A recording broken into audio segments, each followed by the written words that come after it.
శ్రీరామ జయ రామ జయ జయ రామ జై శ్రీరామ్. అందరికీ నమస్తే అండి. Welcome back to my channel. అందరూ సంతోషంగా ఉన్నారనుకుంటున్నాను. మనకి ఒక కొత్త పండుగ రాబోతుంది. ఒక శుభదినం రోజు అందరి ఇంటికి కూడా స్వామివారు వేంచేసే రోజు. అదేనండి అయోధ్యలో స్వామివారి ప్రాణప్రతిష్ఠ. మరి ఆ రోజున మనం అందరం కూడా రామనామ జపంతో రామజ్యోతులు వెలిగిస్తూ కూడా స్వామివారికి తప్పనిసరిగా పూజ చేసుకోవాలి. ఆల్రెడీ మన అందరికీ కూడా స్వామివారు వస్తున్నట్టు సంకేతంగా మన అందరికీ కూడా అయోధ్య నుంచి అక్షింతలు అందుతూ ఉన్నాయి. చాలామందికి కూడా ఆ అక్షింతలు చేరుకున్నాయి. అయితే ఆ అక్షింతలను ఏం చేయాలి? మరి ఆ రోజున మనం కూడా చేయవలసిందేంటి? మన వంతుగా మనం స్వామివారిని ఏ విధంగా ఆహ్వానం పలకాలి? మరి ఆ రామయ్య తండ్రి వేంచేస్తున్న వేళా విశేషం ఆ శుభదినం రోజు మన ఇంట్లో కూడా ఎలా చేసుకోవాలో ఈ వీడియోలో షేర్ చేస్తున్నాను. ఆ అక్షింతలు కూడా ఏం చేయాలో పూర్తి వివరాలతో షేర్ చేస్తాను. మనకి శ్రీరామ జన్మభూమి తీర్థక్షేత్రం నుండి కూడా అంటే ఆ అయోధ్య నుంచి కూడా ఆలయం ట్రస్ట్ వాళ్ళు అందరికీ కూడా భారతదేశం అంతటా కూడా గడప గడపకి కూడా అక్షింతలు అందేలాగా ఏర్పాట్లు చేస్తూ మనలో చాలామందికి కూడా అక్షింతలు చేరుకున్నాయి. ఆ అక్షింతలతో పాటు ఈ విధంగా ఒక కరపత్రం అంటే ఆ పాంప్లెట్ ఏదైతే ఉంటుందో ఆ రామమందిరం కట్టడానికి అయిన వివరాలు మొత్తం అనమాట. ఆ భవనం మందిరం వివరాలంతా కూడా ఇలా పాంప్లెట్స్ రూపంలో పంచుతూ ఆ డీటెయిల్స్ కూడా ఇస్తూ దాంతోపాటు మనకి స్వామివారి అక్షింతలు కూడా ఇంటింటికి పంచుతూ వస్తున్నారు. అయితే ఈ అక్షింతలు నాకైతే కొత్త సంవత్సరం రోజున న్యూ ఇయర్ రోజునే నేను అందుకోవడం అనేది నేను అప్పుడు బ్లాగ్లో కూడా చూపించాను. నాకైతే కొత్త సంవత్సరం రోజు శుభ సంకేతకంగా నాకు ఈ ఇయర్ ప్రారంభంలోనే స్వామివారి అక్షింతలు అయితే అందాయి. నేను ఆ వ్లాగ్లో అక్షింతలు నాకు ఎవరిచ్చారు ఏంటని కూడా వీడియో షేర్ చేశాను. మరి అటువంటి శుభదినం అనేది ఈ 2024 సంవత్సరంలో పుష్యమాసం శుక్ల ద్వాదశి రోజు అంటే జనవరి 22న స్వామివారి ప్రాణప్రతిష్ఠ జరగబోతోంది. మరి అటువంటి జరిగే శుభదినం రోజు మనం కూడా స్వామివారికి ఆహ్వానం పలుకుతూ మన ఇంటికి అక్షింతల రూపంలో స్వామివారికి ఆహ్వానం పలుకుతూ మన ఇంటికి కూడా చేరుకున్నారు కాబట్టి మరి ఆ అక్షింతలను కూడా పూజలో పెడుతూ స్వామివారికి తప్పనిసరిగా పూజ చేసుకోవాలి. రామనామ జపంతో మనందరం కూడా ఆ రోజు ఉండాలి. అయితే స్వామివారికి పూజని ఆ రోజు జనవరి 22న ఈ పూజనిది చేసుకుంటాం కనుక ఈ విధంగా ఒక పీట దగ్గర కానీ లేదా ఇంట్లో మనం పూజ చేసుకునే చోట కానీ స్వామివారి చిత్రపటం కానీ విగ్రహాన్ని కానీ ఈ విధంగా ఏర్పాటు చేసుకోండి. మరి స్వామివారి నామం అంటే రామనామం ఎక్కడైతే ఉంటుందో అక్కడ హనుమంతుల వారు కూడా ఉండాలి కాబట్టి ఆంజనేయ స్వామిని కూడా పెట్టుకోండి. ఈ రోజున అందరం కూడా ఒక పండుగలాగే భావించి రామరాజ్యం రాబోతోంది. స్వామివారి ప్రాణప్రతిష్ఠ జరుగుతుంది కాబట్టి ప్రతి ఇంటా కూడా అక్షింతల రూపంలో స్వామివారు వేయించేశారు కాబట్టి అందరం కూడా తప్పనిసరిగా ఈ పూజను చేసుకోవాలి. ఈ రోజున స్వామివారికి రామకోటి రాయాలి అనుకున్న వాళ్ళు తప్పనిసరిగా మొదలు పెట్టుకోండి.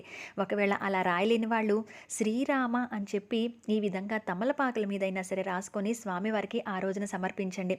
ఇక్కడైతే 5 జ్యోతులను వెలిగించండి. అయితే 5 అనేది తప్పనిసరి. మిగతా మీరు ఎన్ని జ్యోతులు వెలిగించదలుచుకుంటే ఆ రోజు అన్ని దీపాలు పెట్టుకోవచ్చు. ఎందుకంటే ఆ రోజు మనందరికీ కూడా ఒక పండుగ, ఒక శుభదినం కాబట్టి ఈ జ్యోతులతో ఈ దీపాలతో మన ఇంటిని వెలుగుని నింపుకొని ఈ పండుగని జరుపుకోవచ్చు. మామూలు దీపాలు కానీ పిండి ప్రమిదలు కానీ ఏవైనా సరే మన దగ్గర మట్టి ప్రమిదలు కానీ ఏవి ఉన్నా సరే మీరు ఎన్ని దీపాలు వెలిగించగలిగితే అన్ని దీపాలు వెలిగించుకోవచ్చు. నేనైతే మొత్తం కూడా రామనామమే ఉండాలి. ఆ రోజంతా కూడా మనం శ్రీరామనామంతో జపిస్తూ ఉండాలి, ఆయన్నే తలుచుకుంటూ ఉండాలి. ఈ విధంగా శ్రీరామ అని చెప్పి నేను పిండి ప్రమిదల మీద రాసుకున్నాను, అలాగే తమలపాకుల మీద కూడా రాసుకున్నాను. ఈ జనవరి 22న తప్పనిసరిగా కూడా మనకి మధ్యాహ్నం 12 గంటలకి స్వామివారి ప్రాణప్రతిష్ఠ జరగబోతుంది. అలాగే ఆయనకి జనవరి 22న దానికన్నా ముందుగానే ఎన్నో క్రతువులతో అంటే ఎన్నో కార్యక్రమాలతో స్వామివారికి పూజలు చేయడం జరుగుతుంది. అయితే మనం మాత్రం కనీసం అదొక్క రోజైనా సరే తప్పనిసరిగా స్వామివారికి పూజ చేసుకోవాలి. అక్షింతలు అందిన వాళ్ళైతే కనుక తప్పనిసరిగా ఈ పూజ చేసుకునే రోజు ఆ అయోధ్య నుంచి వచ్చిన అక్షింతలు ఏవైతే ఉన్నాయో అవి తప్పనిసరిగా పూజలో పెట్టుకోండి. ఈ అక్షింతల్ని ఎంత అలా వృద్ధి చేసుకోవచ్చు, ఏం చెయ్యాలి అనేది నేను పూర్తిగా చెప్తాను. ఈ అక్షింతలు అయితే నాకు అందాయి కదా, ఈ అక్షింతలు నేను మరికొంతమందికి కూడా అంటే మా అమ్మ వాళ్ళకి ఇలా మా ఫ్రెండ్స్కి నైబర్స్ కూడా పంచుతానండి నేను ఈ కొంచెం అక్షింతల్ని. అలాగే ఈ అక్షింతల్ని పూజలో పెట్టుకున్నాను. అలాగే మనం కలుపుకున్న అక్షింతలు అంటే ఇంట్లో మన బియ్యంతో మనం కలుపుకున్న అక్షింతలు కూడా పూజలో పెట్టుకోండి. మీకు అయోధ్య నుంచి వచ్చిన అక్షింతలు ఏవైతే ఉన్నాయో అవి కూడా పూజలో పెట్టుకోండి. పెట్టుకొని స్వామివారికి దీపారాధన చేసి ధూపం చూపించి శ్రీరామ అని తమలపాకుల మీద ఏవైతే రాసుకున్నారో ఆ తమలపాకుల్ని స్వామికి సమర్పించండి. రామకోటి రాయాలి అని మొదలు పెడుతున్న వాళ్ళు ఎవరైతే ఉన్నారో లేదా ఆల్రెడీ రాస్తున్న వాళ్ళు ఎవరైతే ఉన్నారో తప్పనిసరిగా ఈ రోజున రామకోటి రామకోటి రామాన్ని జపిస్తూ కూడా రామకోటిని రాయండి. ఈ విధంగా ఒకవేళ ఆ బుక్ రాయలేని వాళ్ళైతే తమలపాకుల మీద తప్పనిసరిగా ఇలా శ్రీరామ అని రాసి స్వామికి సమర్పించండి. అసలు రామనామానికి ఉన్న ప్రాముఖ్యత ఏంటి? అసలు మనం రామకోటి ఎందుకు రాయాలి? రామనామాన్ని ఎందుకు జపించాలి అనంటే, రామనామం ఎక్కడైతే పలుకుతూ ఉంటామో అక్కడ పాపాలన్నీ కూడా పటాపంచలైపోతాయట. అంతేకాకుండా ఆ పరమశివుడు కూడా కాశీలో మరణించిన వారి చెవిలో, కుడి చెవిలో రామ మంత్రాన్ని ఉపదేశిస్తాడట శివుడు ఇప్పటికీ కూడా. రామనామం ఎవరైతే జపిస్తారో వాళ్ళు విష్ణు సహస్రనామం పఠించినంత పుణ్య ఫలితమైతే కలుగుతుందట. రామ అనే పదాల్లోనే మనము ఎటువంటి పాపాలున్నా కూడా పోయి మనకి ముక్తి లభిస్తుందట. రామ అనే పదాన్ని కనీసం 3 సార్లైనా కూడా రాయాలి. శ్రీరామ శ్రీరామ అనుకుంటూ ఈ విధంగా రాస్తే కనుక రాముల వారి మనకి మంచి ఆశీస్సులు దొరుకుతాయని, ఆ పరమశివుడు ఆశీస్సులు కూడా దొరుకుతాయని చెప్తారు.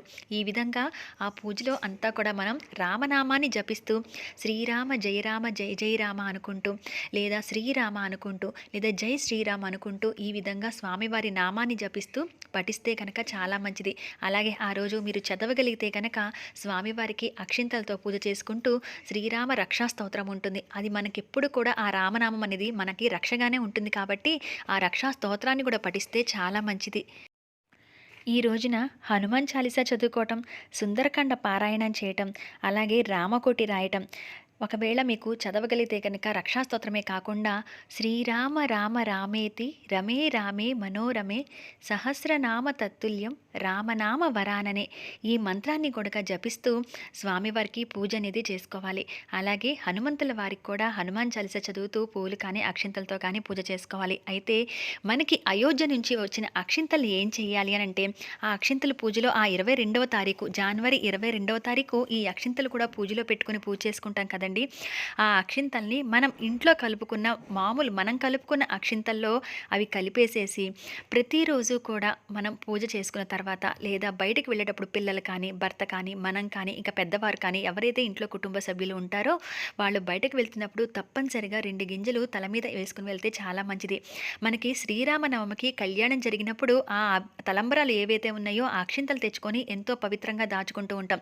ఆ అక్షింతల్ని కూడా ఎవరైతే ధరిస్తారో వివాహం కావాల్సిన వారు వాళ్ళకి తొందరగా వివాహం అవుతుందని, అలాగే ధనవృద్ధి జరుగుతుందని బీరువాలు కూడా పెడుతూ ఉంటాం కదా, అవి ఎంతో పవిత్రంగా భావిస్తాం. అటువంటిది ఎన్నో ఏళ్ల కష్టం తర్వాత జరగబోతున్న అయోధ్యలో ఈ ప్రాణప్రతిష్ఠ రోజు దానికి సంకేతంగా మనందరికీ పంపిన ఈ అక్షింతల్ని కూడా అంతే పవిత్రంగా భావిస్తూ ఈ అక్షింతల్ని మనం కలుపుకున్న కొన్ని అక్షింతలతో కలిపేసి వీటిని రోజు కూడా మనం తల మీద ధరించడం, అలాగే ధనవృద్ధి కోసం బీరువాలో కొంచెం అక్షింతల్ని పెట్టుకుంటే కూడా చాలా మంచిది. అలాగే ఇంట్లో ఏదైనా మన ఇంట్లో శుభకార్యాలు జరుగుతున్నప్పుడు, అంటే పిల్లల పుట్టినరోజులు, అలాగే వివాహాలు కానీ, ఉపనయనాలు కానీ అవి ఏమన్నా జరుగుతుంటే వీటిల్లోంచి కొన్ని అక్షింతలు ఇవి దాచుకుంటే కనుక అక్షింతలు మనం వీటిల్లోంచి కొన్ని అక్షింతలు ఆ శుభకార్యాల్లో కలుపుకున్న అక్షింతలతో కలిపేసి అవి అలా వాడుకోవటం కూడా చాలా మంచిది.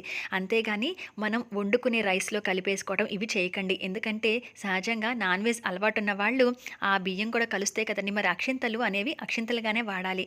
ఇవి కొంతమంది రైస్లో కలుపుకోమని చెప్తున్నారు, కానీ రైస్ అంటే మనం వండుకునే బియ్యంలో కలపమని, ఆ వండుకునే బియ్యంలో అది ప్రసాదంగా తింటాము అని అనుకోకుండా, ఎందుకంటే నాన్ వెజ్ తింటూ ఉంటారు కాబట్టి అలా అయితే వాడకండి. కేవలం ఇవి అక్షింతలు కాబట్టి చక్కగా దాచుకోండి, నిల్వుంటాయి, దాచుకొని ఇలా వాడుకోవచ్చు, బీరువాలో పెట్టుకోవచ్చు. కొన్ని వచ్చేసి ప్రతిరోజు బయటకు వెళ్ళేటప్పుడు వేసుకోవచ్చు. మరి కొంతమంది ఎవరికైనా ఇవ్వాలి అంటే అక్షింతలు దొరకని వాళ్ళు ఎవరైతే ఉన్నారో వాళ్ళకి ఇవ్వాలి అనుకుంటే మీ చుట్టుపక్కల వాళ్ళకి ఇవ్వవచ్చు. దగ్గరలో ఉన్న వాళ్ళందరూ కూడా ఈ అక్షింతలు పంచవచ్చు. ఎందుకంటే మనకి దొరికిన అదృష్టాన్ని మరికొంతమందికి పంచుకుంటేనే అది పుణ్యం కాబట్టి. ఇప్పుడు నేను కూడా అమ్మ వాళ్ళకి, దొరకపోతే అమ్మ వాళ్ళకి, అలాగే మా చుట్టుపక్కల ఇంకెవరైతే రాకపోతే ఫ్రెండ్స్ వీళ్ళు ఉంటారు కదా వాళ్ళకు కూడా ఇద్దామని చెప్పి ఆ కొంచెం అక్షింతల్ని మామూలు అక్షింతలతో కలుపుతాను. ఇంకొక ప్యాకెట్ ఉంది కదండి నా దగ్గర, 2 ప్యాకెట్స్ అందాయి నాకు. ఆ చిన్న ప్యాకెట్ వచ్చేసి నేను 22వ తారీఖు పూజలో కలిపి ఇక నేను ఇంట్లో వాడుకోవడానికి ఉంచుకుంటానన్నమాట. పిల్లలకి ప్రతిరోజు కూడా బయటకు వెళ్ళినప్పుడు వేసుకోవడానికి, మేము బయటకు వెళ్తున్నప్పుడు తల మీద వేసుకోవడానికి, శుభకార్యాలు వాడటానికి, ఇటువంటి వాటికి ఇలా అక్షింతల్ని కూడా మనం స్టోర్ చేసుకొని ఈ విధంగా స్వామివారి అక్షింతలు అది మహాప్రసాదంగా భావించాలి. మనం అందరం కూడా అయోధ్యకు వెళ్ళి మనం ఆ ప్రాణప్రతిష్ఠని అంతా చూడలేకపోవచ్చు, టీవీల ద్వారా ఇలా చూస్తూ ఉంటాం కదా, కానీ అక్కడి నుంచే మనకి ఒక ఇన్విటేషన్ అందినట్టుగా స్వామివారి మన ఇంటికి వచ్చినట్టుగా సంకేతంగానే అక్షింతలు అందాయి కాబట్టి ఈ అక్షింతల్ని అంతే పవిత్రంగా భావించి పూజలో పెట్టి పూజ అయిన తర్వాత మిగతా అక్షింతల్లో కలుపుకొని ఈ విధంగా వాడుకోండి. అంతేకాకుండా ఈ ఉదయం మనం ఈ పూజ అనేది చేసుకోవాలి. మధ్యాహ్నం 12 గంటలకి మనకి ఈ స్వామివారి ప్రాణప్రతిష్ఠ జరుగుతుంది కాబట్టి 11 నుంచి ఈ పూజ మొదలుపెట్టొచ్చు. లేదా ముందుగానే ఈ పూజ అంటే ఆ కార్యక్రమం మొదలుపెట్టబోయే ముందే మంచి శుభకార్యానికి సంకేతంగా మనం కూడా ఇంట్లో పూజ చేసుకోవచ్చు. రామాలయానికి వెళ్ళి ఎక్కడైనా భజన జరుగుతుంటే ఆ భజనలో పాల్గొనవచ్చు. రామనామాన్ని జపిస్తూ ఉండవచ్చు. అలాగే సాయంత్రం కూడా గడప దగ్గర కూడా చక్కగా ఇరువైపులా దీపం పెట్టడం, తులసి కోట దగ్గర ఒక దీపం పెట్టడం, ఇంట్లో మళ్ళీ సాయంత్రం మళ్ళీ దీపారాధన చేసుకుంటే కూడా చాలా మంచిది. ఈ విధంగా జనవరి 22న ప్రాణప్రతిష్ఠ జరుగుతున్న చిన్న బాలరామునిగా స్వామివారి అవతరించబోతున్నారు. రామరాజ్యంలో అందరం కూడా ఆయన ఆశీస్సులతో అందరం కూడా సంతోషంగా ఉంటాము అని ఆశిస్తూ కూడా చక్కగా మనందరం కూడా అందరికీ మంచి జరగాలి అని చెప్పి ఎప్పటికైనా ఆ అయోధ్యలో స్వామివారి దర్శనం అందరికీ కూడా జరగాలి అని చెప్పి సంకల్పం చెప్పుకుంటూ మనం ఈ పూజని ఆ రోజు చేసుకోవాలి. ఎక్కడైనా కుదిరితే కనుక రామ భజనలు జరుగుతున్నా లేదా ఏదైనా రామాలయంలో వెళ్ళి స్వామివారి దర్శనం చేసుకోవడం కూడా చాలా మంచిదే.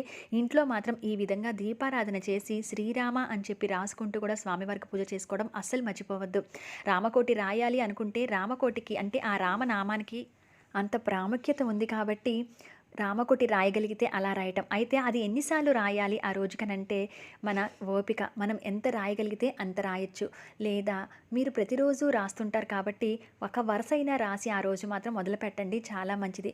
కొన్ని కార్యక్రమాలకి ఆఫీసులకి వెళ్ళేవాళ్ళు ఎక్కువ రాయటం అవ్వకపోతే కనుక కొంచెం కొంచెంగా కూడా రాస్తూ ఆ బుక్ని అయితే మనం కంప్లీట్ చేయవచ్చు. ఎవరైనా తెచ్చుకొని మొదలు పెట్టుకోవాలి రామకోటి అనుకుంటే కనుక ఈరోజు మొదలు పెట్టండి, చాలా మంచిది. ఈ విధంగా ప్రతి ఒక్కరూ కూడా స్వామివారి పూజ చేసుకోవాలి. ఆ అయోధ్యలో స్వామివారి దర్శనం మనకు కూడా కలగాలి. అలాగే స్వామివారి ఆశీస్సులు మనందరికీ కూడా ఉండాలి అని చెప్పి మనస్ఫూర్తిగా కోరుకుంటున్నాను. ఈ వీడియో ఇన్ఫర్మేషన్ నచ్చిన వాళ్ళు లైక్ చేయడం అస్సలు మర్చిపోవద్దు. 10 మందికి షేర్ చేయండి. ఆ అక్షింతలు అందిన వాళ్ళని ఈ అక్షింతలు ఏం చేయాలి, ఇది రెగ్యులర్గా వాడేసుకోవచ్చు, లేకపోతే అక్షింతలు ఎక్కువ దొరకలేదే అని బాధపడుతూ ఉంటారు.